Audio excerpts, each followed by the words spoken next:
ఏకైక వ్యవస్థ 26,000 కోట్ల రూపాయలు కార్పస్ ఉండే ఏకైక వ్యవస్థ. అవసరమైతే 1,00,000 కోట్ల రూపాయలు అప్పు కావాలంటే క్యూ గట్టి మనకిచ్చే ఏకైక వ్యవస్థ ఈ డాక్రా మెప్మా సంఘాలు. డబ్బులు వస్తుంది కానీ ఆ డబ్బులు ఇంట్లో కూర్చొని గమ్మనుంటే ఆ డబ్బులే మనల్ని మింగేస్తుంది. అక్కడి నుంచి అప్పుల పాలైపోతాం. అయితే మనం చేయాల్సింది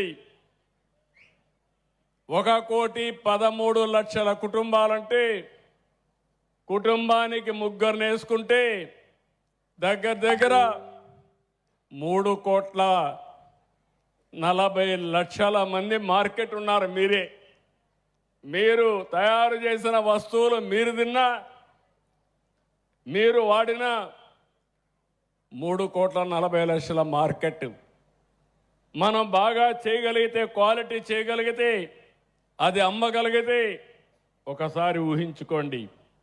అక్కడి నుంచి షాపింగ్ మాల్స్లో పెట్టగలిగితే, ఆన్లైన్లో పెట్టగలిగితే ఎంత మార్కెట్ క్రియేట్ చేయగలుగుతా ఒక్కసారి ఆలోచించుకోవాల్సిన అవసరం ఉంది. మీ శక్తి మీకు తెలియదు కానీ మీ శక్తి నాకు తెలుసు. నా ఆడబిడ్డల శక్తి నాకు తెలుసు. ఒకప్పుడు ఏమీ చదువుకోని వాళ్ళు నార్త్ ఇండియాకు పోయి నార్త్ ఇండియాలో ఉండే మహిళల్ని ట్రైనింగ్ ఇచ్చారు. మీరు మలేషియాకి వెళ్ళారు, విదేశాలకు వెళ్ళారు, అక్కడ కూడా మీ ప్రతిభ చూపించారు. అలాంటి పట్టుదల ఉండే మహిళలు మీరు. అందుకే నేను మిమ్మల్ని అందరినీ కోరుతున్నా. ఈరోజు 93,000 మంది ఎవరైతే ఇటీవల ఒక సంవత్సరంలో మైక్రో ఎంఎస్ఎంఈ ఆంటర్ప్రెన్యూర్స్ అయ్యారు. ఇప్పుడు ఆవరేజ్ అడిగాను, లెక్కలు ఇంకా పూర్తిగా తయారు చేయలేదు కానీ నెలకు 13,000 15,000 వస్తుందని ఇప్పుడే చెప్పారు. నాకు కావాల్సిన నిర్దిష్టమైన లెక్కలు కావాలి. ఒక కంపెనీ పెడితే తూతుగా సుమారుగా మాట్లాడితే లాభం లేదు. మిమ్మల్ని అందరూ కూడా ఆన్లైన్లో పెట్టగలుగుతారు. మిమ్మల్ని సూపర్వైజ్ చేసే స్టాఫ్ కూడా ఉన్నారు. ఇవన్నీ ఉపయోగించుకుందాం. మార్చిలో మళ్ళా ఒకసారి మిమ్మల్ని అందరినీ కలుస్తా. 1 సంవత్సరం యొక్క పనితనాన్ని పరీక్షిస్తా, సమీక్షిస్తా. మళ్ళా 1 సంవత్సరానికి ప్రోగ్రామ్ ఇస్తా. నేను ఒకటే మిమ్మల్ని గుర్తుపెట్టుకోండి, మళ్ళీ మిమ్మల్ని అందరినీ సమర్థవంతమైన ఆంటర్ప్రెన్యూర్స్గా తయారు చేసే వరకు 1 ఫ్యామిలీ 1 ఆంటర్ప్రెన్యూర్ అంటే దాంట్లో 70% మా ఆడబిడ్డలే పారిశ్రామికవేత్తలు కావాలి. సిద్ధమాని మిమ్మల్ని అడుగుతున్నా, నమ్మకమాని మిమ్మల్ని అడుగుతున్నా. నమ్మకం చేతులు పైకెత్తండి. ఎస్, ఆ కాన్ఫిడెన్స్ కావాలి. మగవాళ్ళు చేతులు పైకెత్తలేదు, వాళ్ళకి అర్థమైపోయింది మేము పోటీ పడలేమని. అడగలేదు, అది కూడా ఉండొచ్చు. మీ దగ్గర డబ్బులు కూడా లేవు, ఆర్గనైజేషన్ లేదు, అందుకే మిమ్మల్ని అడగలేదు. కాబట్టి ఈ రోజు నుంచి నేను ఆ రోజు చెప్పా కౌంట్ డౌన్ ప్రారంభమైందని. ఇప్పుడు ముగ్గురికి కూడా బాధ్యత ఇచ్చా. నేను ఒక్కడనే చేయాలనుకున్నాను కానీ ఇప్పుడు ముగ్గురికి బాధ్యత ఇచ్చా. కేంద్ర మంత్రిగా చంద్రశేఖర్ గారు లీడ్ చేస్తారు, వీళ్ళిద్దరూ కూడా ఫాలో అవుతారు. అల్టిమేట్గా ఆంధ్రప్రదేశ్లో ఉండే మహిళా సంఘాలని సమర్థవంతమైన సంఘాలుగా తయారు చేసే బాధ్యత 96 పెట్టిన ఈ వ్యవస్థ 30 ఏళ్ళైనా ఎన్నో ప్రయత్నాలు చేసినా ఎవ్వరూ ఏమీ చేయలేకపోయారంటే అది మీకేసిన ఆ రోజు ఫౌండేషన్ యొక్క బలం అని చెప్పి కూడా నేను మీకు తెలియజేస్తున్నా. ఈరోజు మీ అందరికీ మీరు చూస్తే మొన్నే తల్లికి వందనం ఇచ్చాం. ఎంతమంది పిల్లలుంటే అంతమందికి 10-15 రూపాయలు చొప్పున మీ అకౌంట్లో డబ్బులు వేసే పరిస్థితికి వచ్చామంటే అది మీ మీద ఈ ప్రభుత్వానికి ఉండే గౌరవం అని చెప్పి కూడా నేను మీకు తెలియజేస్తున్నా. రెండోది, ఏదైతే అందరికి కూడా ఒకప్పుడు నేనే ఇచ్చాను, మీకు గ్యాస్ కనెక్షన్లు ఇచ్చాను.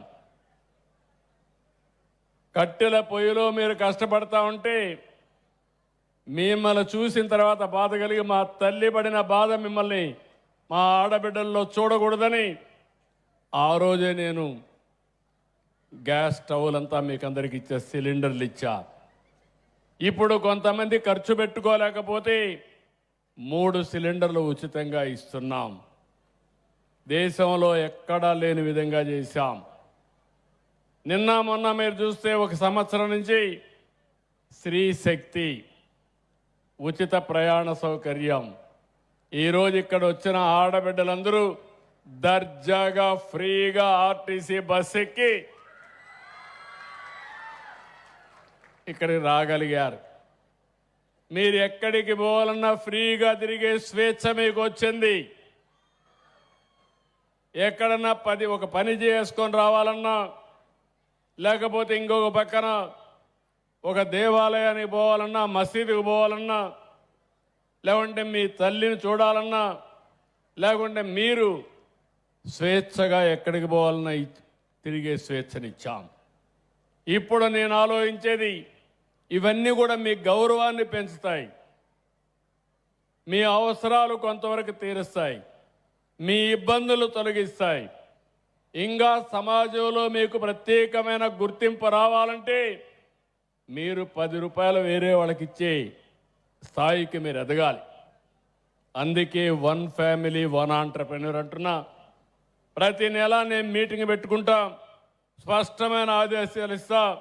నేను కూడా 3 నెలలకు ఒకసారి మిమ్మల్ని కలుస్తా, కలిసి ఏం చేశామో చెప్తాం. అల్టిమేట్గా మీరు గుర్తుపెట్టుకోవాల్సింది, ఏదైనా సాధ్యమే. ఒకప్పుడు మన దగ్గర సెల్ ఫోన్ లేదు, ఇప్పుడు సెల్ ఫోన్లు మామూలు అయిపోయినాయి. ఉన్నాయా లేదు సెల్ ఫోన్లు అందరికీ? సెల్ ఫోన్ ఉండేవాళ్ళు చేలు పైకి ఎత్తండి, సెల్ ఫోన్లు చూపేయండి. అందరికీ సెల్ ఫోన్లు ఉన్నాయి.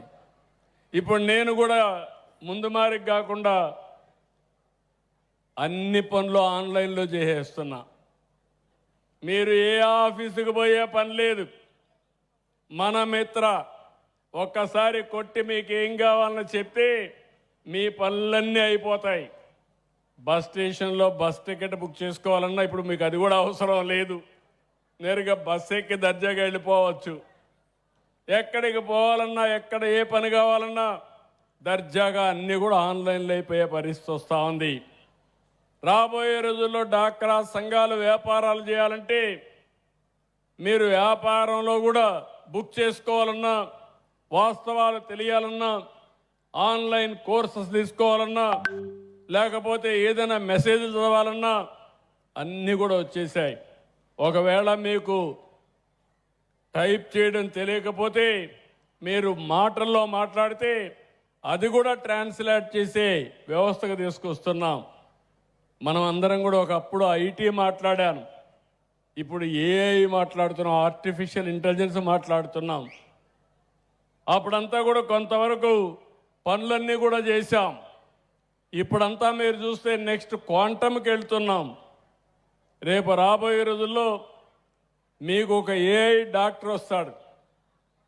ఏఐ వ్యవసాయం చేయడానికి ఏం కావాలో వచ్చే పరిస్థితి వస్తుంది. మీ పరిశ్రమల్లో కూడా మిమ్మల్ని గైడ్ చేయడానికి అసిస్టెంట్ ఆర్టిఫిషియల్ ఇంటెలిజెన్స్లో వచ్చే పరిస్థితి వస్తుంది. మనం అందరం కూడా ఇవన్నీ చూస్తే ఒక స్ఫూర్తిదాయకమైన ప్రపంచంలో ఉన్నాం. శారీరకంగా కష్టపడక్కర్లేదు, స్మార్ట్ వర్క్ చేయాలి, ఆలోచన కరెక్ట్గా చేయగలిగితే ఏదైనా సాధ్యం. అందుకే మళ్ళీ మళ్ళీ చెప్తున్నా, ఈరోజు ఈ మీటింగ్కి వచ్చినప్పుడు నేను ఎప్పుడు కూడా చాలా మీటింగ్లకు వెళ్తాను, కానీ నేను ఆడబిడ్డల మీటింగ్కి వచ్చినప్పుడు, నా డాక్రా సంఘాల మీటింగ్లకు వచ్చినప్పుడు, మెప్మా సంఘాల మీటింగ్కి వచ్చినప్పుడు నాకుండే ఆనందం నా జీవితంలో ఏ పని చేసినా ఉండదని చెప్పి నేను మీకు తెలియజేస్తున్నా. అలాంటి ఆర్గనైజేషన్ ఇది, అలాంటి డైనమిక్ ఆర్గనైజేషన్. దీన్ని ఇంకా నెక్స్ట్ లెవెల్కి తీసుకెళ్దాం.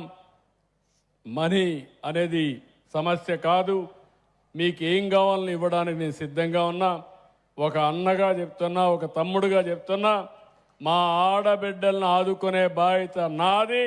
నేను చెప్పిన కార్యక్రమాలు చేసి బాగుపడే బాధ్యత మీదని మరొకసారి తెలియజేసుకుంటూ, ఇప్పుడే ఇక్కడికి వచ్చినప్పుడు చూస్తున్న ఎంత ఉత్సాహంగా ఒక ముఖ్యమంత్రి అంటే 4 గోడల మీద కూర్చొని పెత్తందారులు కాదు, మీలో ఒక నమ్మకాన్ని, ఒక ఆశను కల్పించే వ్యక్తి ముఖ్యమంత్రి. నేను ఒకటే చెప్తున్నా, భవిష్యత్తులో మీరందరూ గుర్తుపెట్టుకోండి, నేను ప్రతిరోజు దేవుణ్ణి ప్రార్థించేది ఒకే కోరిక. రాష్ట్రంలో ఉండే 5 కోట్ల మంది ఆరోగ్యంగా ఉండాలి, ఆదాయాన్ని పెంచుకోవాలి, ఆనందంగా ఉండాలని ఏకైక కోరికతో రాత్రింబగుళ్ళో పనిచేస్తున్నా. ఇది సాధిస్తా. నిరంతరం మీ ముఖంలో ఆనందం చూడడమే నా కోరిక. అది సాధిస్తానని మరొక్కసారి మీ అందరికీ తెలియజేసుకుంటూ, ఈ కార్యక్రమానికి వచ్చిన మిమ్మల్ని అందరినీ అభినందిస్తూ, మన రాష్ట్రం నుంచి వచ్చిన వాళ్ళే కాదు, వేరే రాష్ట్రాల నుంచి వచ్చారు, వారందరినీ కూడా మనస్ఫూర్తిగా అభినందిస్తూ, అందరికీ నమస్కారాలు. జై హింద్, జై తెలుగు తల్లి, జై భారత్.